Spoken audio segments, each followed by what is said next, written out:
7h, 10h sur Radio Courtoisie, ligne droite, Liselotte Dutreuil. Bonjour François Bousquet. Bonjour Liselotte. Alors que vous nous annoncez vous ce matin? Outre Richard Millet, dont le livre sort aujourd'hui, le nouveau numéro d'Éléments qui est en kiosque depuis hier, avec une couverture Elon Musk, Tucker Carlson et Donald Trump, les dynamiteurs du système. C'est très curieux. Donald Trump peut-être sera pas président puisqu'il ne pourra pas l'être, les procès.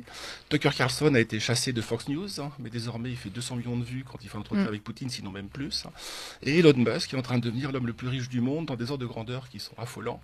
Aujourd'hui c'est 200 milliards, mais demain c'est 1000 milliards. C'est ce qu'on appelait une méga corporation dans l'univers de la science-fiction.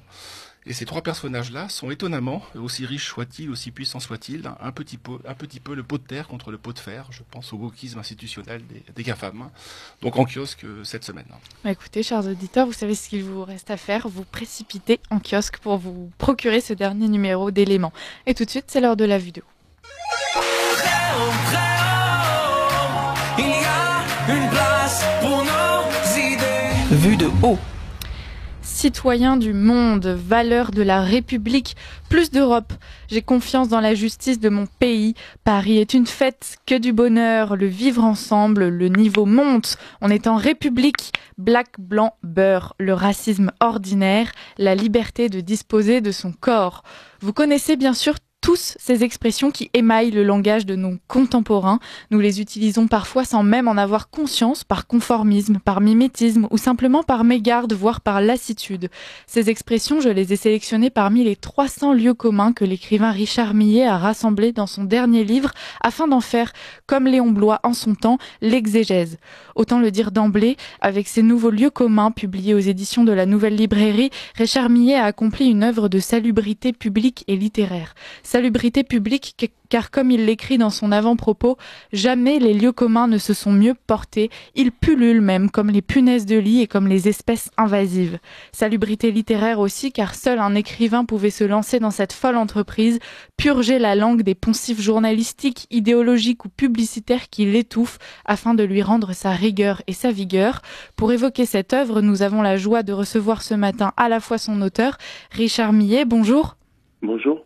Et puis donc François Bousquet que vous venez d'entendre. Alors pour commencer, Richard Millet, pouvez-vous nous donner la genèse de cette nouvelle exégèse des lieux communs, nous éclairer sur les raisons qui vous ont conduit à délaisser provisoirement le roman et l'essai, qui sont vos modes d'expression habituels, pour vous lancer dans cette entreprise de chasse aux tics de langage et de désinfection de la langue? Écoutez, je vous entends pas très bien, mais je crois avoir compris le sens de votre question.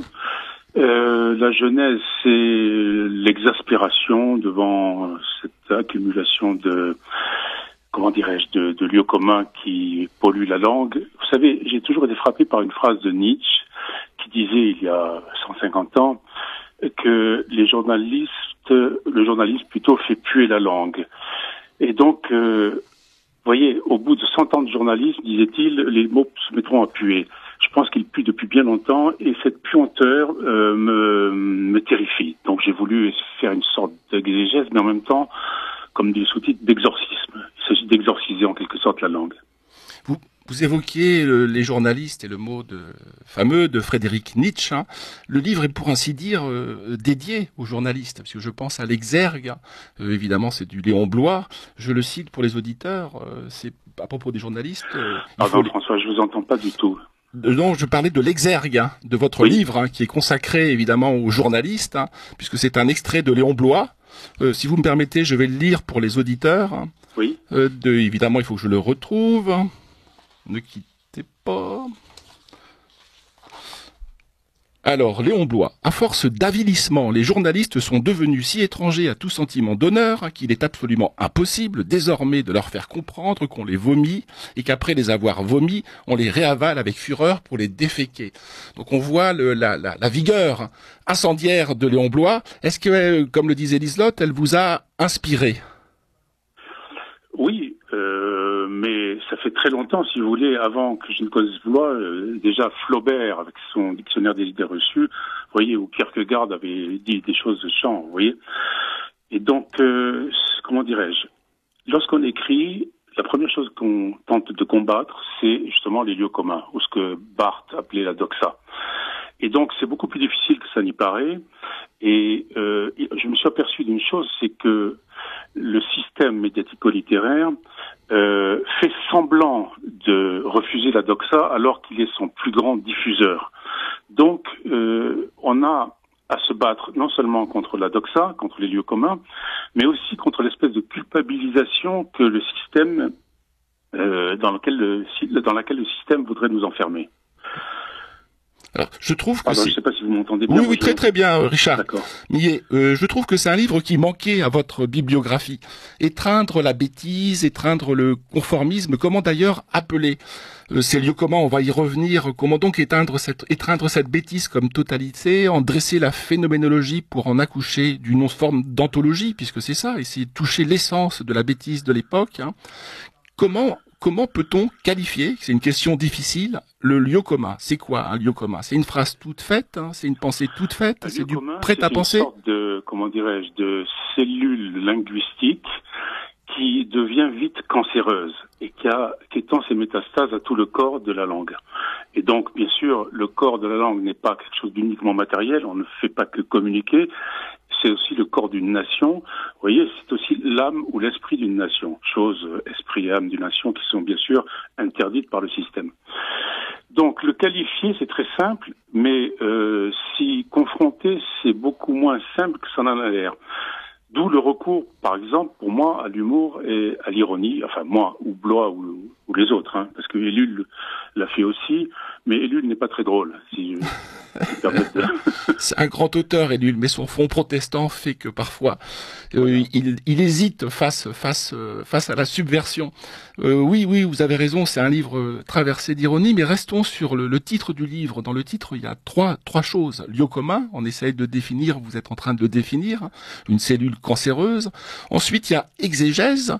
L'exégèse, par définition, c'est l'interprétation des textes, et d'abord l'interprétation des textes sacrés. On parle d'exégèse biblique. Hein. Pourquoi exégèse, hein, dans un premier temps, et deuxième temps, pourquoi exorcisme, qui a là aussi une dimension religieuse. Parce que le lieu commun acquiert très vite une dimension sacrale ou sacrée. Vous voyez, c'est-à-dire c'est ce qui remplace la vérité. C'est une vérité de substitution, ou plutôt une fausse vérité. Donc il s'agit pour nous d'en faire l'exégèse, mais aussi comme pour le catholique que je suis, Satan est à l'œuvre à peu près partout aujourd'hui, le prince de ce monde règne, il s'agit aussi de faire une sorte d'exorcisme. Parce que ça a l'air très simple, si vous voulez, mais en fait on s'aperçoit très vite que la plupart des gens sont pensés, sont écrits par la langue des lieux communs. Vous voyez, c'est les réflexes, si vous voulez, linguistiques. Par exemple, regardez regardez la façon, par exemple, dont le mot positif s'est développé. Vous avez un jour, je ne sais plus quelle grande surface qui a inventé le mot positiver. Je crois que c'est Carrefour, avec Carrefour je positive. Et vous voyez comme le verbe positiver est devenu officiel. Et ça, c'est terrifiant parce que les nouveaux maîtres de la langue ne sont pas forcément des écrivains ou même de mauvais écrivains, ce sont aussi et surtout aujourd'hui des publicitaires. Or, quand vous savez que les publicitaires sont les principaux pourvoyeurs de l'idéologie, par exemple, antiraciste, mondialiste, multiculturelle, c'est plus simplement une question de plaisanterie, quelque chose qui fait rire, mais c'est bien sûr quelque chose de politique au sens le plus fort du mot. Oui. Peut-être que c'est un lieu commun, les publicitaires avec les entrepreneurs culturels, c'est-à-dire les producteurs de chansons, de cinéma et cette sorte de choses. Une petite réserve, si vous me permettez, que je vous adresse et que j'aurais adressée à Léon Blois. Si j'évoquais cette question religieuse, qui est évidente chez vous, exégèse, exorcisme, c'est que dans la Bible, il y a le livre des proverbes. Et les proverbes, Léon Blois les attaque dans l'exégèse des lieux communs. Vous aussi, il y a une partie de vos lieux communs qui sont des proverbes. Quelle est la différence entre un proverbe dont on peut penser que c'est la sagesse tamisée des nations, le proverbe traverse les âges, et le lieu commun qui est plutôt éphémère? Il y a une noblesse du proverbe et il y a un populisme des dictons. Si vous permettez que je me tire d'affaire comme ça. Mais vous savez, vous parlez à un populiste. Mais oui, je vous écoute. Dans ce siècle, le dicton, beaucoup moins.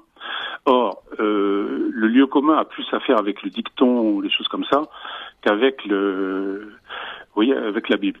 Et après tout, nous ne sommes pas des musulmans, nous ne sommes pas obligés de lire la Bible comme eux lisent le Coran. Vous voyez, c'est-à-dire de manière littérale, vous voulez dire? Comment? De manière littérale? Voilà, on peut aussi, comment dirais-je, faire son miel de certains livres beaucoup plus que d'autres. Oui, oui, oui. Oh, cela étant dit, le livre des Proverbes est assez intéressant. Je m'étais amusé dans une autre vie à faire une compilation.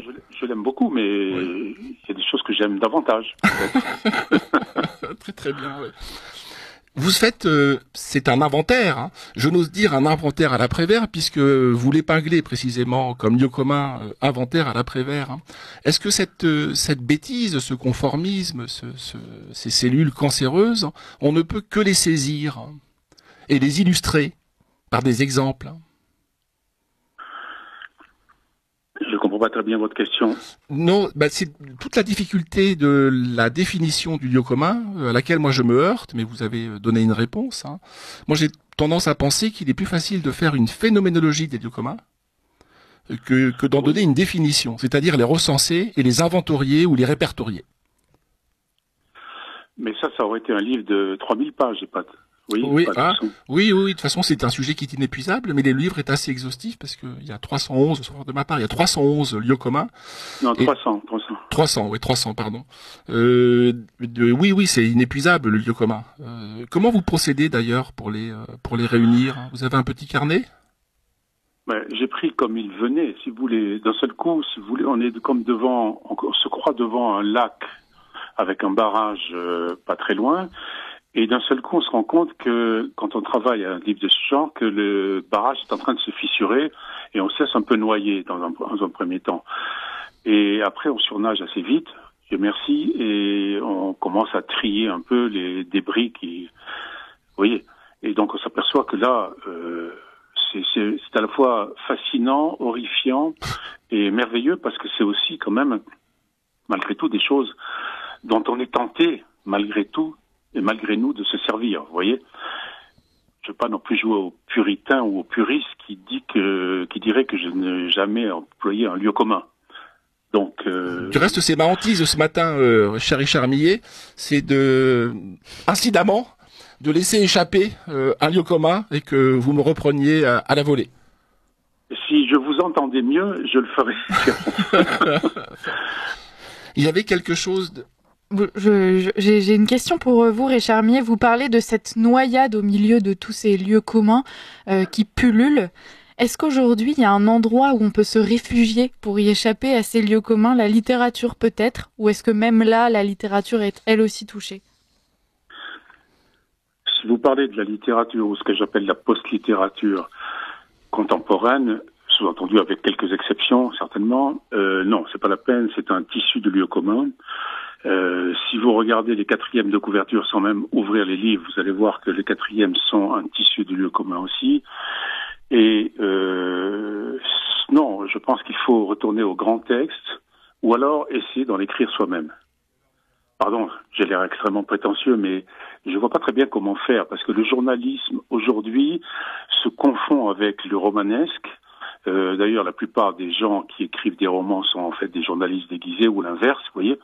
Donc, on ne sait plus très bien à quoi on a affaire et c'est très très difficile. Je pense qu'il faut partir, quitter le système médiatico-littéraire et essayer de se ressourcer autrement. C'est ce que du reste vous avez fait, Richard Millet.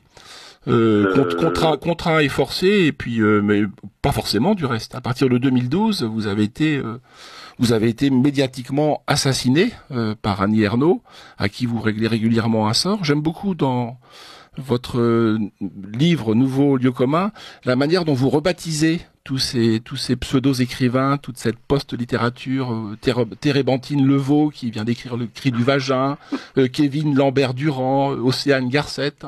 Annie Ernaux, vous l'avez, alors je ne sais pas si c'est de vous, mais forcément, comment la qualifiez-vous, Annie Ernaux?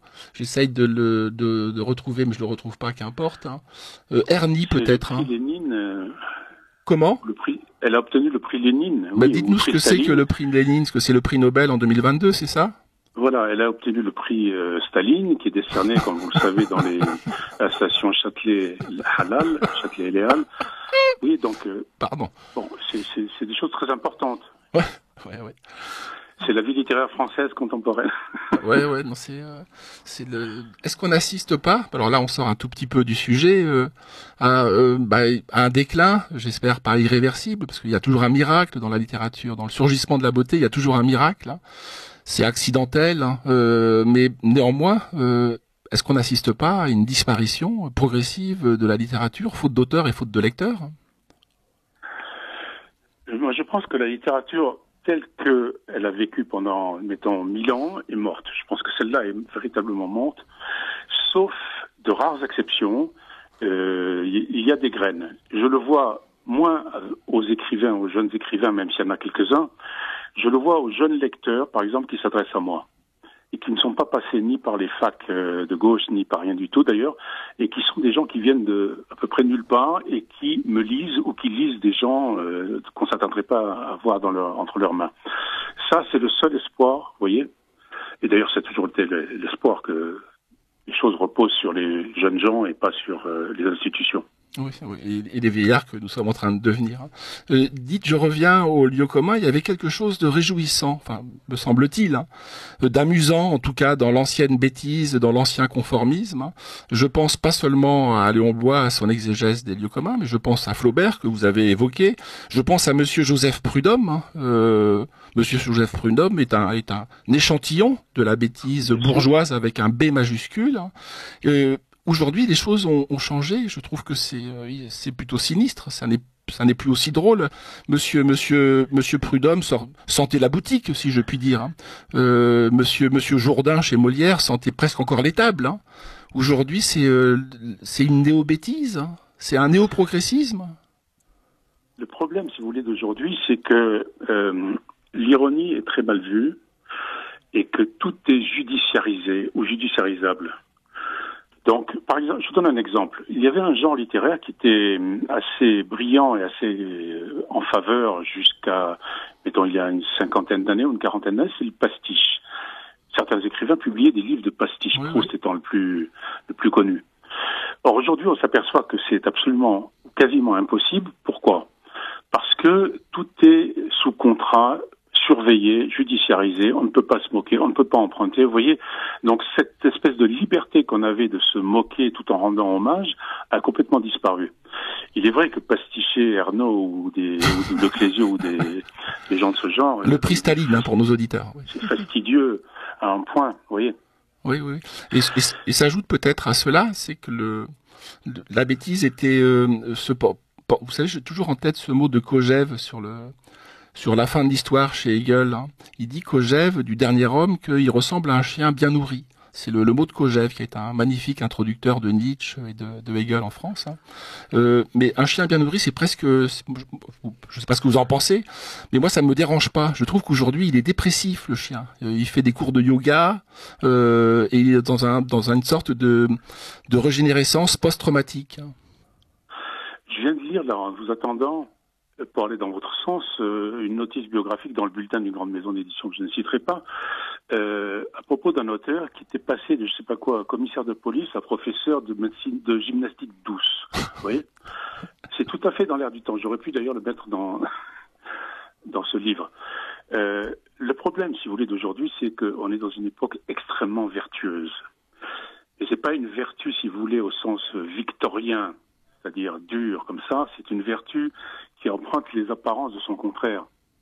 Donc du cool, du fun, etc. En réalité, elle est plus terrifiante encore parce que vous savez que la 17e chambre correctionnelle est au bout du livre, quasiment. Et donc, je suis pas sûr que ce qu'on peut dire aujourd'hui contre les lieux communs ou contre la bêtise soit si facile à dire que ça. Vous voyez ? Oui, je sais bien. Moi, je citais l'exergue de Léon Bloy. Je pense pas qu'aujourd'hui, un auteur, on peut le citer, puisque c'est Léon Bloy. On fait parler un mort, en réalité. Si jamais vous, Richard Millet... François, vous voulez bien, juste si retourner à cette page d'épigraphe et lire celle de Kierkegaard. Oh, ne quittez pas. S'il vous plaît. Ouais. Hop là. Dieu seul le sait. Non, pardon, Dieu au ciel le sait. Mon âme ignore la soif de sang, et je crois que j'ai aussi terriblement l'idée de ma responsabilité devant Dieu. Mais pourtant, je voudrais, au nom de Dieu, endosser la responsabilité de commander feu. Quand je me serais assuré de la conscience la plus rigoureuse qu'il n'y aurait pas devant le canon des fusils un seul autre homme, un seul autre être vivant que les journalistes. Vous imaginez si moi ou vous écrivions ça aujourd'hui? Oui, vous l'avez dit, 17e chambre correctionnelle, élément en faillite, Radio Courtoisie, coulé, criblé sous les dettes et les procès. Donc oui, bien sûr, on s'autocensure. De fait, oui, la liberté d'expression a très largement reculé, ça on le sait. Mais pour l'écrivain que vous êtes, c'est assez frustrant puisque ça vous impose une discipline. Cette discipline, c'est l'art de la périphrase. Oui. Ou de la litote. Quand je décide de pas y recourir. Mais à vos risques et périls, Exactement.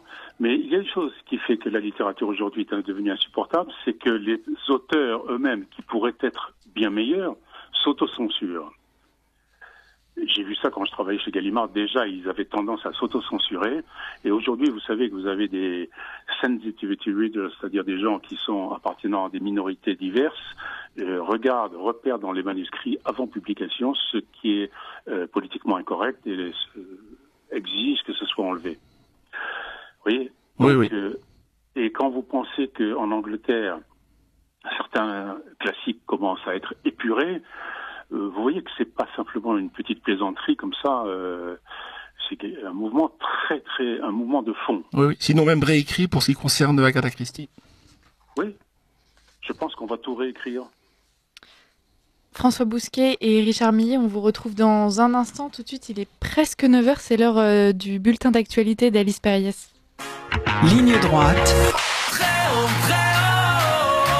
il y a une place pour nos idées. Vue de haut. Richard Millet, comme nous le disions, vous vous inscrivez avec cet ouvrage dans une sorte de tradition d'exercice littéraire après Flaubert et Blois.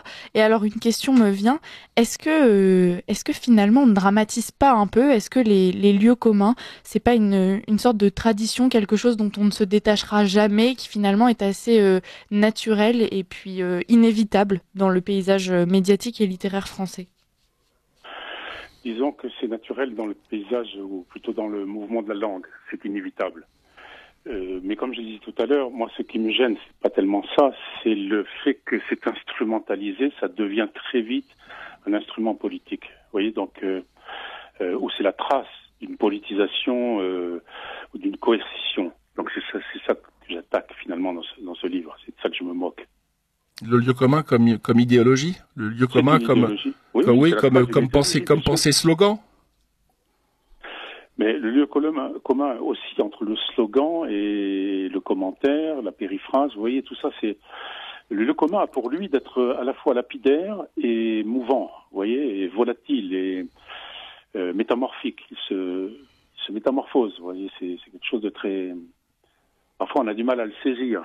Oh non, je sais bien. En vous écoutant, Richard Millet, vous me faites penser au mouvement un peu, ça va peut-être vous surprendre, aux structuralistes. Parce que la thèse principale du structuralisme, c'est que nous ne parlons pas. Nous sommes pas nous sommes parlés par le langage.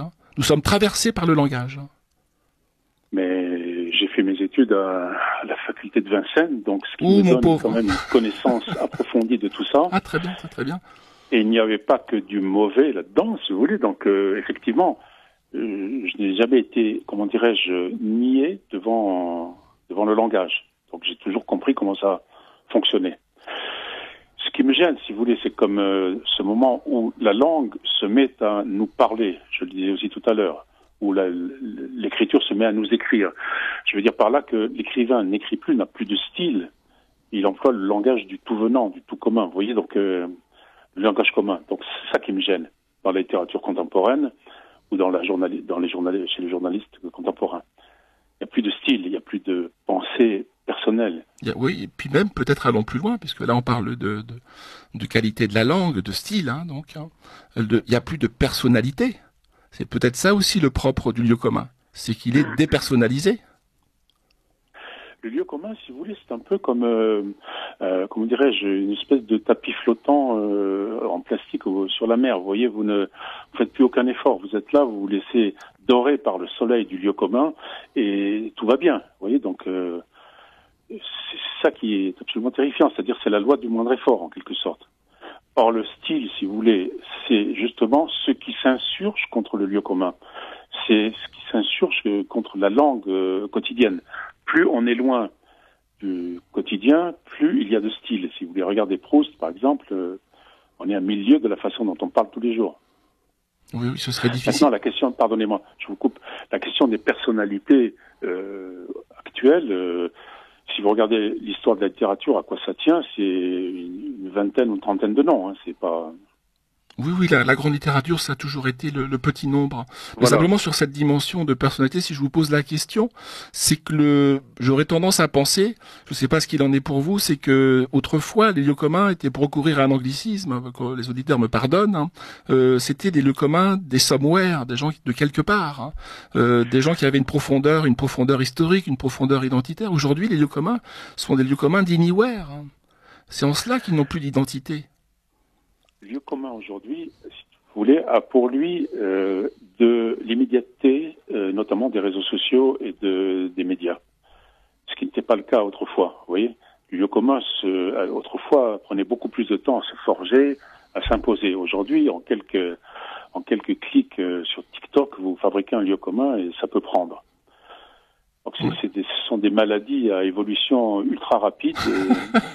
Des cancers foudroyants. Des cancers foudroyants, mais exactement. Mais le lieu commun, aujourd'hui, est un cancer de la langue, il faut quand même, et de l'esprit. Oui. À propos de cancer, si vous êtes d'accord, je me livre à un petit exercice parce que donc il y a 300 lieux communs.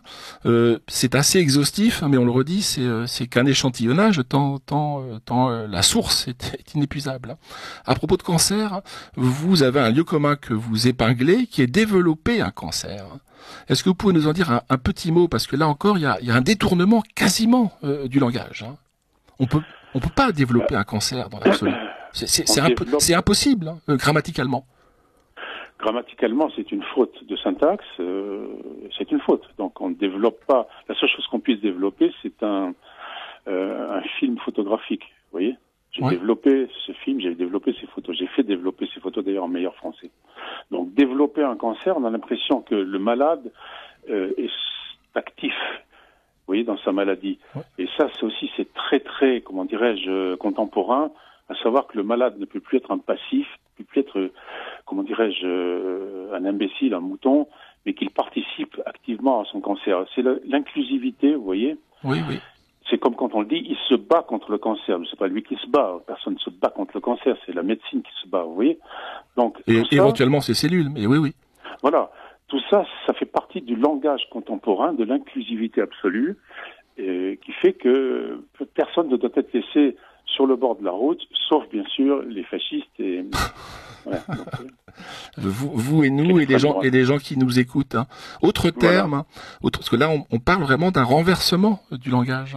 Il y a un autre lieu commun que vous épinglez, dans votre collection, c'est un mot qui a mis au goût du jour Stéphane Hessel, c'est indignez-vous. Donc là vous faites une entrée avec le mot indigné, mais c'est exactement la même chose. On est au cœur même du retournement du langage. Quel mot ? Le mot indigné, vous savez, de Stéphane Hessel, indignez-vous, et vous dites de indigner que il y a un siècle, la bourgeoisie était indignée. Monsieur Prudhomme était indigné, ses mœurs étaient indignées, au sens de it's shocking en anglais.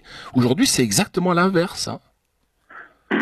Oui, on assiste à des renversements comme ça de sens, mais bon, ça fait partie aussi de la vie de la langue, bien sûr, mais ce qui m'intéresse, c'est quand ces renversements deviennent idéologiques. Vous voyez ? Oui. Alors aujourd'hui, toute la langue est surveillée. Si vous voulez, il se passe deux choses avec la langue aujourd'hui. C'est que l'éducation nationale n'enseigne plus rien, pour des raisons sur lesquelles on pourrait d'ailleurs s'étendre. Et deuxièmement, elle est surveillée. C'est-à-dire qu'on a à la fois un langage qui est à peu près n'importe quoi, sans véritable syntaxe, sans aucune orthographe. Et de l'autre côté, vous ne pouvez pas dire ce que vous voulez dire. Donc il y a ce paradoxe qui est extraordinaire, vous voyez, qui fait que les imbéciles, les analphabètes n'ont plus l'innocence de leur état. Je veux dire par là qu'ils ne peuvent plus dire ce qu'ils voudraient dire, donc ils s'en remettent au lieu commun et aux médias pour être parlés à leur place. Oui. Voilà. Pardon, je suis peut-être un peu abstrait, mais... Pour moi, non. Pour moi, ouais. J'aimerais revenir sur des propos qui ont été tenus un petit peu plus tôt au début de cette interview sur les dictons et la sagesse populaire. On parlait même de populisme. Les lieux communs, on comprend qu'ils sont quand même au service de la doxa, et cette dernière, on a le sentiment qu'elle essaye de supprimer des réflexes spontanés. C'est ne vous permettez pas de dénoncer votre agresseur, aimez-le. Enfin, on a toute une logique comme ça. Là où au contraire, les dictons et la sagesse populaire traversent les âges et illustreraient quelque chose de spontané. Alors, selon vous, Richard Millet, vous maintenez votre parallèle entre ces dictons et les lieux communs ? Non, je suis quand même quelqu'un qui constate une chose en tant qu'écrivain et en tant que corésien, par exemple. Je m'aperçois qu'il y a une chose dont on se dépouille absolument aujourd'hui, c'est ce qu'on appelle les bonheurs de langue. Vous voyez, les expressions. Le trésor des expressions françaises est en train de partir à volo complètement. Donc, le rapport entre les dictons, ces expressions françaises traditionnelles, les proverbes et la doxa est extrêmement parfois difficile à faire. Bien sûr que je vais pas, on a toujours besoin d'un plus petit que soi, je ne veux pas le critiquer ça, c'est fait partie de la sagesse et du corps national de la langue. Ce que je critique plutôt, c'est la façon dont certains éléments de la doxa deviennent des dictons imposés, vous voyez, rapidement. C'est ça que je voulais dire. Je me suis mal exprimé tout à l'heure.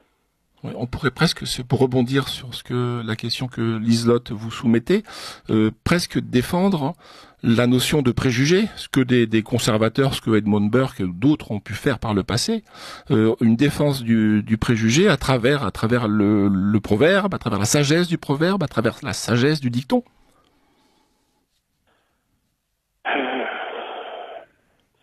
Je ne sais pas quoi vous répondre là. Passons à autre chose. Pardon, j'entends très très mal et c'est très fatigant, si vous voulez. Alors, non, je vous parlais sur la question du préjugé. Oui. Des grands conservateurs ont fait des éloges du préjugé, à travers, entre autres, la richesse du lexique des proverbes.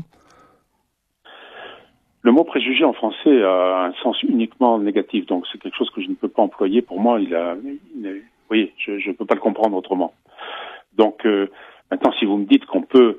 En fait, si vous voulez, ce qu'il faut, pour être plus simple, ce qu'il faut avoir présent à l'esprit constamment, c'est qu'une langue est quelque chose de vivant. Elle est vivante parce qu'elle s'invente constamment, mais elle est vivante aussi parce qu'elle fait référence, elle déploie tout le corps de ses expressions, de sa syntaxe, etc., même ancien.